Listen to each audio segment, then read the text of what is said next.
ಈ ಝಂಡಾಕಟ್ಟ ರೋಡ್ನಿಂದ ಆಚೆಗೆ ಇರುವಂತಹ ಈ ಹಳಕೇರಿ ಗಲ್ಲಿಯಲ್ಲಿರುವಂತಹ ಒಂದು ಅತ್ಯಂತ ಪ್ರಸಿದ್ಧವಾಗಿರುವಂತಹ ಶ್ರೀ ಪ್ರಸನ್ನೇಶ್ವರ ದೇವಸ್ಥಾನದ ಎದುರುಗಡೆ ನಿಂತಿದ್ದೇವೆ. ಶ್ರೀ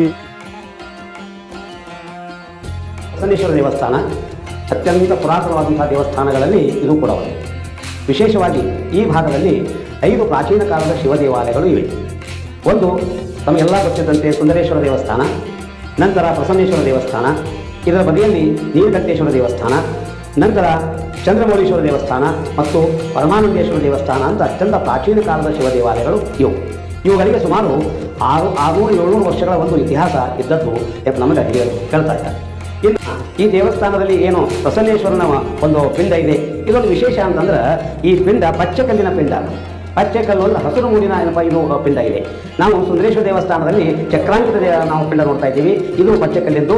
ನಾವು ಹಿರಿಯರಿಗೆ ಕೇಳಿದಾಗ, ಮಧ್ವಾಚಾರ್ಯ ಮಕಾಶಂತರು ನಾವು ಕೇಳಿದಾಗ ಅವ್ರು ಹೇಳಿದ್ರು, ಬೇಗದ ಇಷ್ಟಾರ್ಥವನ್ನು ಪೂರ್ಣ ಮಾಡತಕ್ಕಂಥ ಒಂದು ಸಾಮರ್ಥ್ಯ, ಶಕ್ತಿ ಏನಪ್ಪ ಆ ಒಂದು ಪಿಂಡದಲ್ಲಿ ಇದೆ ಅಂತಕ್ಕಂಥದ್ದು ನಮಗೆ ತಿಳಿದು ಬಂತು. ಇಂತಹ ಜಾಗೃತವಾದ ದೇವಸ್ಥಾನ ಏನಪ್ಪ ಇದು ನಮ್ಮ ಪ್ರಸನ್ನೇಶ್ವರ ದೇವಸ್ಥಾನ ಅಂತ ಹೇಳಿಕೆ. ಸಾಮಾನ್ಯವಾಗಿ ಈಶ್ವರನ ಮೂರ್ತಿ ಇದ್ದದ್ದು ನಾವು ಎಲ್ಲೂ ಕಾಣಂಗಿಲ್ಲ. ಆದರೂ ಪ್ರಾಚೀನ ಕಾಲದ ಒಂದು ರಂಗಾಧನ ಮೂರ್ತಿ ಇದೆ. ಆನಂತರ ರಾಯರ ಮೂರ್ತಿ, ಕೆತ್ತಿದಂಥ ರಾಯರ ಮೂರ್ತಿಯನ್ನು ನಾವು ಕೂಡ ಇಲ್ಲಿ ಕಾಣಬಹುದು. ಹೀಗಾಗಿ ಇದು ಕೂಡ ಈಗ ನಾವು ಪ್ರಸನ್ನೇಶ್ವರ ದೇವಸ್ಥಾನದ ಆವರಣದಲ್ಲಿರ್ತಕ್ಕಂತಹ ಅತ್ಯಂತ ಸುಂದರವಾದ ಪ್ರಾಚೀನ ಕಾಲದ ಒಂದು ಪ್ರಸನ್ನಾಂಜನೇಯನ ಮೂರ್ತಿ ಕೂಡ ನಾವಿಲ್ಲಿ ಕಾಣಬಹುದು. ಈ ಪ್ರಸನ್ನಾಂಜನೇಯ ಅತ್ಯಂತ ಪ್ರಾಚೀನ ಕಾಲದ್ದು.